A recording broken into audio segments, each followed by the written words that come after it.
Fala aí pessoal, tudo bem? Finalmente eu vou passar aqui para vocês o teste de personalidade que eu tinha prometido. E é claro, com uma teoria testada e validada pela ciência. Então chega desse negócio de ficar tentando entender sua personalidade, fazendo um teste para ver qual animal você seria, que princesa da Disney tem mais a ver com você, ou qual personagem do Rei Leão você seria ali no desenho. Nada disso. Aqui é um teste baseado em ciência, beleza? O que eu vou te passar é um conhecimento concreto que vai te ajudar a melhorar bastante o seu autoconhecimento e também vai te ajudar a entender melhor as outras pessoas.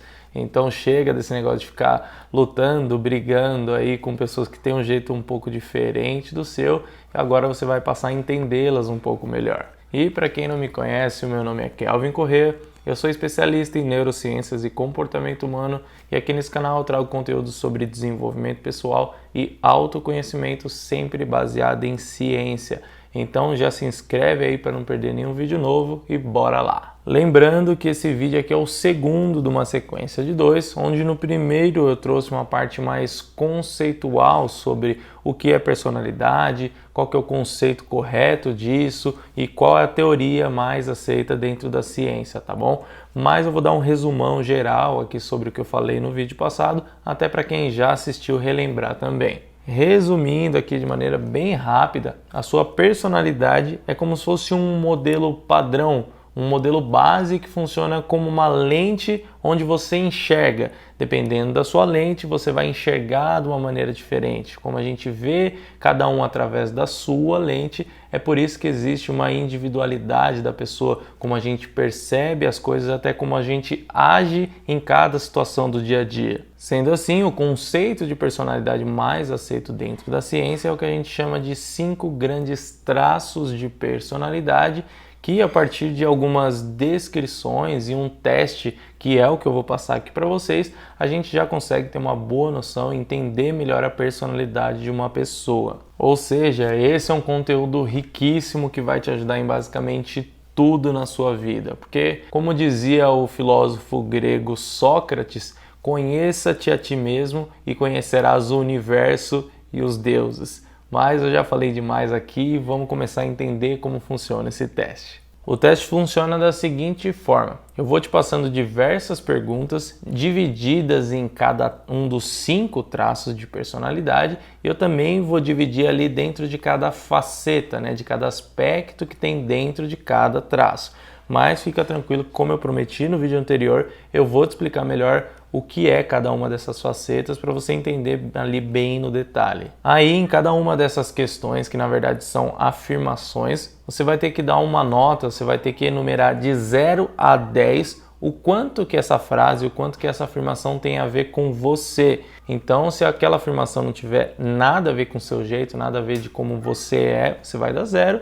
E se tiver tudo a ver 100% como você é no seu dia a dia, você vai lá e dá um 10. Mas lembre-se, essa avaliação é como se fosse um espectro. Imagina que o 0 é como se fosse uma cor e o 10 uma outra cor totalmente diferente. E nesse meio aí existem várias cores que vão se misturando, vários números aqui nesse caso. E eu falo isso porque poucas pessoas vão realmente estar em algum dos dois extremos. Então responde com calma, vai fazendo tranquilo para responder tudo certinho, beleza? Além disso, é importante que você vá anotando as suas respostas, o número que você deixou para cada questão e dividido ali certinho em cada traço, em cada faceta, porque no final a gente vai ter que fazer uma média disso para entender melhor a sua personalidade. E parece um pouco complicado aí, mas fica bem tranquilo, fica tranquila, porque no final eu vou te guiar ali para chegar no resultado certinho. Só é legal eu ressaltar aqui, porque você já vai começando a responder e talvez ache estranho, esses números, esses valores que você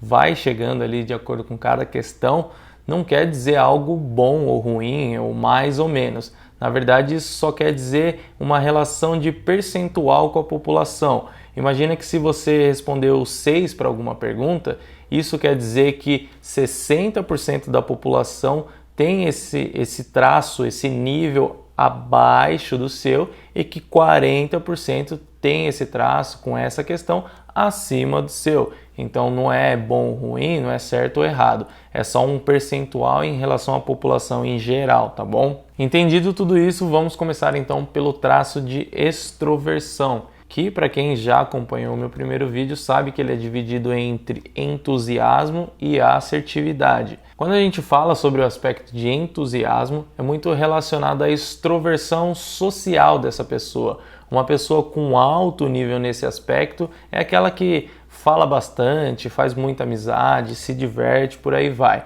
Já no caso da assertividade, é muito em relação à proatividade da pessoa. É aquele que vai e faz, que toma a frente das coisas, que convence os outros, que decide e está sempre ali à frente da situação. Eu sempre vou dar essa explicaçãozinha sobre cada faceta, mas se você não ficou ciente, não entendeu 100% da diferença entre elas, com certeza com as questões vai ficar bem claro, porque não tem nada melhor do que um exemplo, do que uma questão mais prática para você entender o conteúdo, tá? Então vamos partir aqui primeiro para as questões sobre o entusiasmo.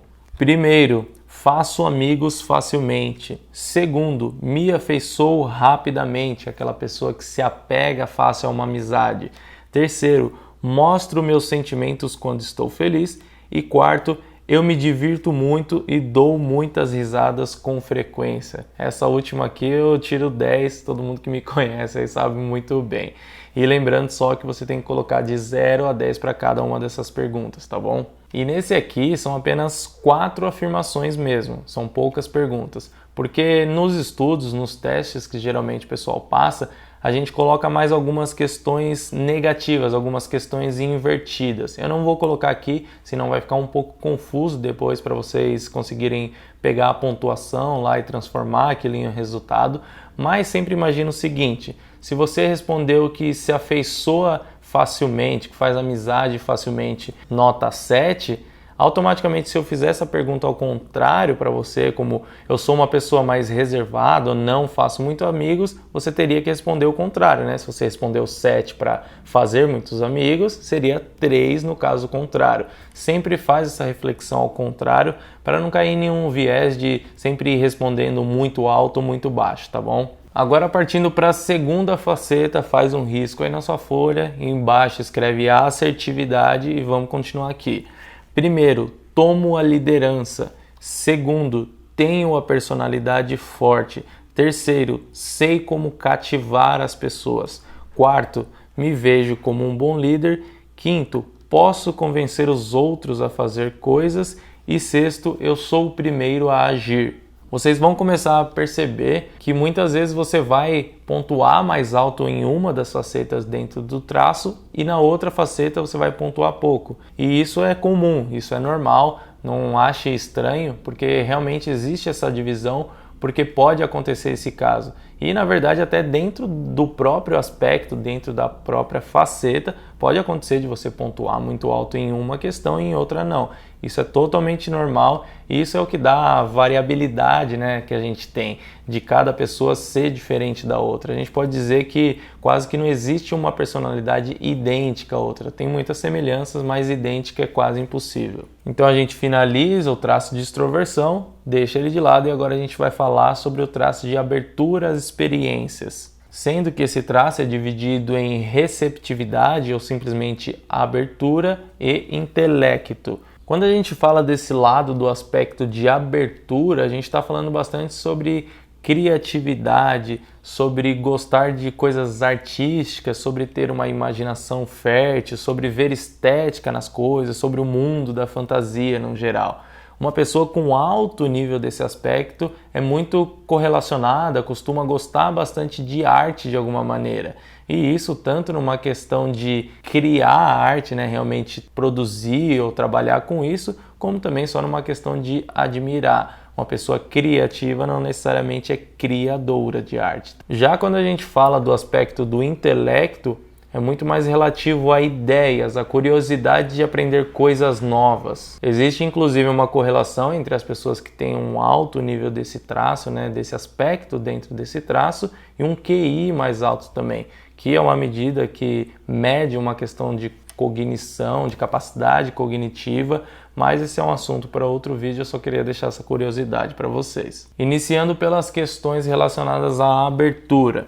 Primeiro, gosto da beleza da natureza, é algo mais estético, você enxerga a beleza em algo que parece abstrato. Segundo, acredito na importância da arte. Terceiro, gosto de refletir sobre as coisas.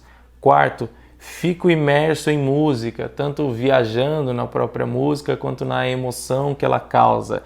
Quinto, gosto de poesia. Sexto, noto aspectos emocionais em pinturas. Sétimo, preciso de algo criativo para fazer no dia a dia. Oitavo, fico perdido em pensamentos. Nono, costumo divagar bastante. É aquela pessoa que quando vai perceber já está com a cabeça na lua, né? E décimo, vejo beleza em coisas que a maioria das pessoas não notam. Eu acho que fica muito claro aqui com as questões onde todo esse lado, todo esse aspecto tem muito mais a ver com a criatividade e a arte, não é? Agora, partindo aqui para o outro lado, que são as questões de intelecto, a gente tem, primeiro, sou rápido para entender as coisas. Segundo, não tenho dificuldade para entender ideias abstratas. Terceiro, consigo lidar com muitas informações ao mesmo tempo. Quarto, gosto de discussões filosóficas. Quinto, gosto de material de leitura difícil. Sexto, tenho um vocabulário rico. Conheço muitas palavras e sei muito bem como usá-las numa conversa, por exemplo. E sétimo, penso rapidamente. Oitavo, aprendo coisas novas rápido. E nono, formulo claramente as minhas ideias. Aqui eu acho que já começa a ficar um pouco mais claro aquilo que eu comentei de ter um aspecto muito alto e um outro aspecto muito baixo. Eu mesmo, por exemplo, pontuo alto aqui em relação a essa parte do intelecto, mas na primeira parte mais relacionada à criatividade e arte não é muito o meu lado. Então é normal isso, às vezes a gente vai ter esse balanço aí, é algo bem comum. Continuando, agora a gente vai falar sobre o traço de conscienciosidade, que ele é dividido entre diligência e ordem. Quando a gente fala de diligência, é muito sobre um poder de execução. É aquela pessoa que é bem mão à obra mesmo, é uma pessoa que não mede esforços para cumprir aquilo que precisa ser cumprido. Um alto nível nesse aspecto tem muito a ver com uma pessoa que não só planeja, mas executa também. É uma pessoa que consegue, às vezes, até conter muito os seus estímulos e vontades momentâneas para fazer aquilo que precisa ser feito. E eu sei que ouvindo isso aqui parece que esse traço só tem coisas boas, né? Que todo mundo gostaria de ter pelo menos esse aspecto aqui muito alto. Mas, como eu falei, não é bem assim. Uma pessoa que tem um alto nível extremo nisso também acaba sofrendo com ficar muito bitolado, muito fechado só em trabalho, muitas vezes esquece ali das outras áreas da sua vida, às vezes até da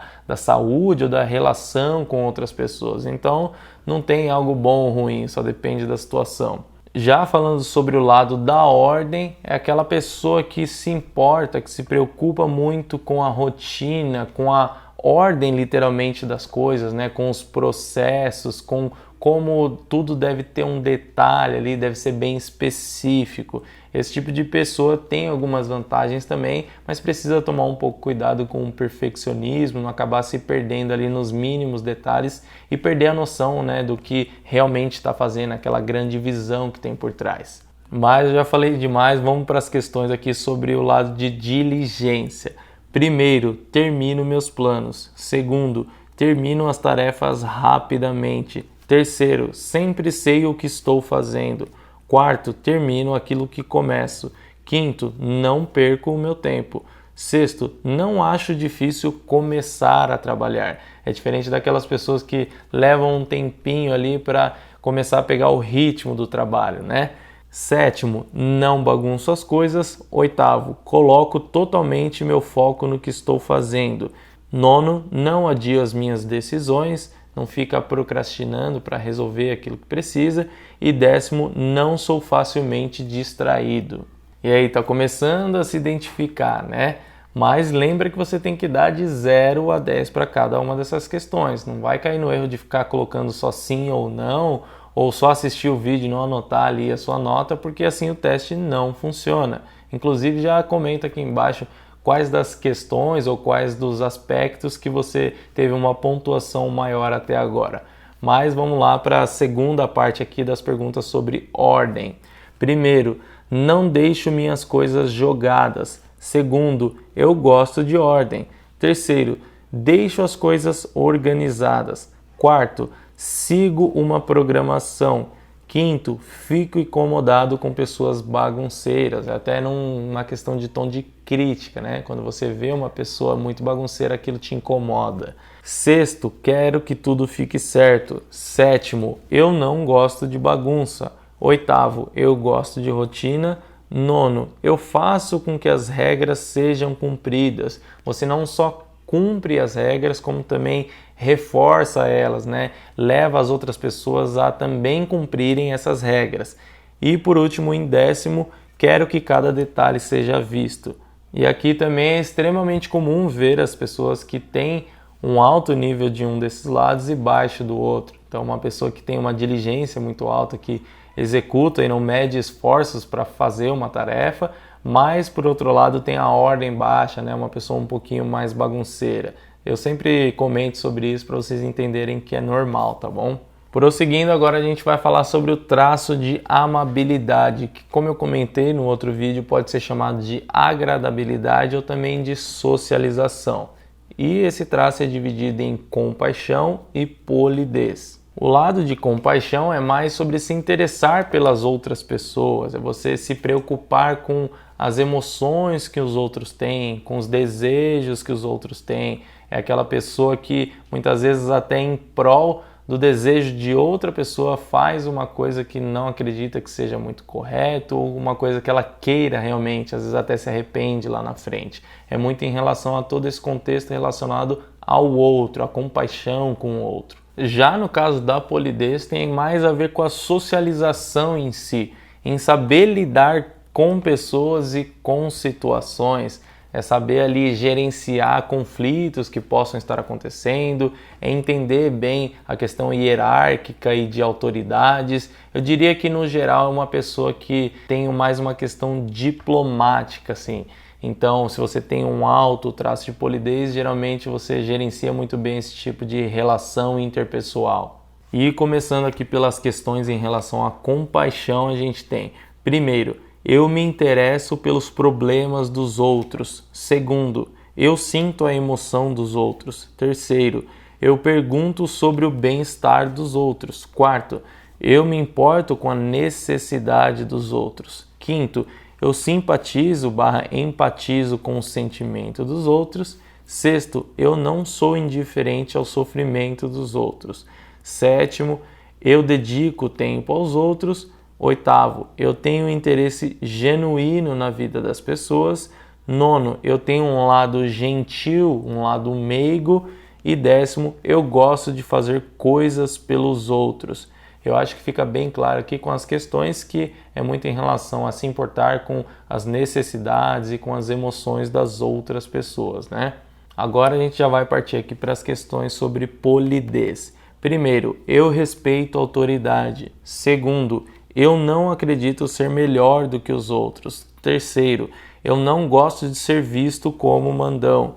Quarto, eu não tiro vantagem dos outros. Quinto, eu evito impor a minha vontade sobre os outros. Sexto, eu raramente coloco as pessoas sob pressão. Sétimo, eu não insulto as pessoas. Oitavo, eu não procuro conflitos. Nono, eu não gosto de briga. E décimo, eu não trabalho apenas para o meu ganho pessoal. Também é bem simples de entender aqui com todas as questões. E uma coisa legal que a gente vê é que uma pessoa que tem esses dois aspectos muito altos, ela lidaria muito bem, trabalharia bem com qualquer profissão que tem que ter algum tipo de cuidado com as pessoas, né? Existem diversas profissões aí dentro desse tipo de personalidade, mas já fica a dica aí para quem se identificou. E por último, enfim, bora entender e avaliar o nosso traço de neuroticismo, que assim como todos os outros tem dois lados, que seria a passividade e a volatilidade.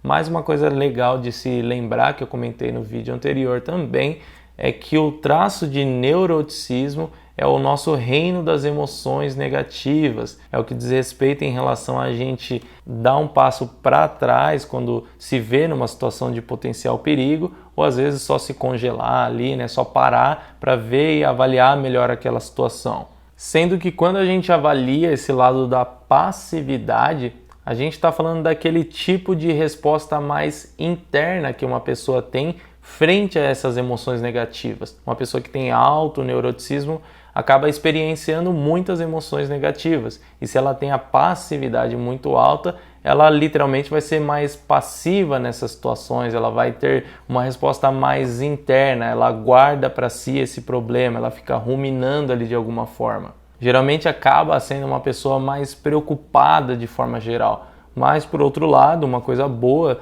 de ter esse nível alto aqui em relação à passividade é que você acaba sendo uma pessoa que se põe pouco em risco, uma pessoa que se previne de problemas. Então, como sempre, tem um lado bom e um lado ruim. Já falando do lado da volatilidade, é muito relacionado com aquela agressão defensiva. Não deixa de ser uma resposta frente àquelas emoções, mas agora é algo mais externo, né? É algo que você expressa mais e acaba soltando ali para fora, sendo agressivo. É meio que ser agressivo para não ser agredido, entende? Além disso, como o próprio nome diz, as pessoas que têm um alto nível nesse aspecto, elas são muito voláteis, elas são hipersensíveis. Mesmo que não brigando de fato com outra pessoa, essa pessoa que tem esse alto nível acaba se incomodando muito fácil ou ficando ofendida muito facilmente. Às vezes um comentário, uma conversa que as outras pessoas estão achando totalmente normal, aquela situação, para ela já é algo extremamente caótico ali naquele momento. Agora entendido, já tendo uma noção, vamos aqui para as questões sobre passividade. Primeiro, eu fico com muitas dúvidas sobre as coisas. Segundo, eu frequentemente me sinto triste. Terceiro, não me sinto confortável comigo mesmo. Quarto, frequentemente me sinto deprimido. Mas aqui a gente não está falando de depressão clínica, é ter só um humor mais deprimido, um pouco mais para baixo, tá? Quinto, eu me sinto ameaçado facilmente. Sexto, eu me preocupo com as coisas. Sétimo, eu sou facilmente desencorajado. Oitavo, eu fico envergonhado facilmente. Nono, eu sinto medo de muitas coisas. E décimo, eu me sinto muito sobrecarregado. E já faz o risco aí, vamos continuar aqui para o segundo aspecto, que seria o da volatilidade. Primeiro, eu fico nervoso facilmente. Segundo, eu me sinto irritado com frequência. Terceiro, eu fico triste facilmente. Quarto, eu não mantenho as minhas emoções sob controle. Quinto, eu mudo muito o meu humor. Sexto, eu frequentemente perco a minha compostura. É o famoso perder a linha, perder a razão que a gente fala. Sétimo, eu sou uma pessoa cujo humor muda facilmente. Aqui não é o mesmo que aquele anterior. Aqui é facilmente, não com frequência, não sempre. E oitavo, eu fico incomodado facilmente. Nono, eu fico agitado facilmente. E por último, décimo, eu fico inquieto facilmente. Assim como eu comentei no primeiro vídeo, a gente consegue enxergar uma correlação muito grande de pessoas que têm um neuroticismo muito alto no geral, com problemas em relação à depressão e ansiedade clínica, né? Aquela ansiedade e depressão que vai causar problemas na sua vida, que você vai precisar de tratamento. Por isso é muito importante, se possível, caso você tenha se identificado com esse traço de neuroticismo muito alto, que você procure um profissional, procure psicoterapia, de preferência com um profissional que atue com a terapia cognitivo-comportamental, porque sem dúvidas essa é a terapia que tem maior comprovação científica para ajudar nesse tipo de problema. Além disso, seria legal também que você trabalhasse, que você tentasse aumentar a sua conscienciosidade, principalmente o lado de ordem, porque essa previsibilidade, essa segurança, essa organização das coisas acaba te dando mais segurança e abaixando as suas emoções negativas para ficar mais estável ali, se é o seu caso. Agora, tendo respondido tudo isso, a gente tem um monte de dados aí, mas que a gente precisa apurar, que a gente precisa refinar para entender melhor como é a nossa personalidade. Para isso eu preparei um exemplo aqui, como se a gente estivesse calculando e avaliando a nossa conscienciosidade no traço de diligência, aliás, no aspecto de diligência. Eu vou colocar na tela para vocês e eu vou explicando. Vamos supor que essas tenham sido as minhas respostas em relação à diligência. Primeiro, termino meus planos, 7. Depois, termino as tarefas rapidamente, 8. Sempre sei o que estou fazendo, 6. Termino aquilo que começo, 6. Não perco meu tempo, 8. Não acho difícil começar a trabalhar, 8. Não bagunço as coisas, 9. Coloco totalmente meu foco no que estou fazendo, 10. Não adio minhas decisões, 6. E não sou facilmente distraído, 9. Se a gente somar todas essas pontuações, a gente vai chegar no número 77, que simplesmente o que a gente vai fazer é uma média em relação às perguntas. É bem simples. A gente vai pegar esse 77 que foi a pontuação e dividir pelo número de questões, o número de afirmações que a gente respondeu, que nesse caso aqui foram 10. Então a gente chega no número 7,7. É bem simples, você sempre vai pegar, somar as pontuações e dividir pelo número de perguntas, tá bom? Daí, lembram daquela explicação que eu te dei inicialmente sobre a porcentagem em relação ao número de pessoas que você está acima ou abaixo nesse traço? Aqui nesse caso é exatamente isso.